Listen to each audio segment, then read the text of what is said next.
আসসালামু আলাইকুম। রিকেটস হলো হাড়ের এক ধরনের রোগ, যেখানে হাড় নরম হয়ে যায়, ভঙ্গুর হয়ে যায়। ভিটামিন ডির অভাবে এই রোগটি সাধারণত হয়ে থাকে। ভিটামিন ডি আমাদের শরীরে ক্যালসিয়াম এবং ফসফেট এর মাত্রা ঠিক রাখে।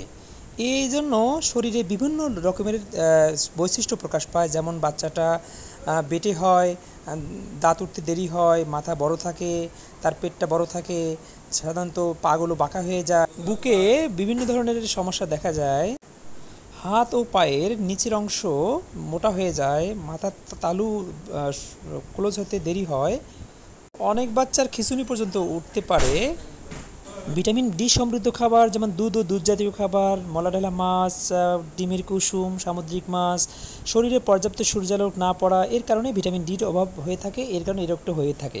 এই রোগ থেকে বাঁচতে আমাদেরকে পর্যাপ্ত পরিমাণ ভিটামিন ডি সমৃদ্ধ খাবার খেতে হবে এবং পর্যাপ্ত পরিমাণ সূর্যের আলো আমাদের স্কিনে লাগাতে হবে। আসসালামু আলাইকুম।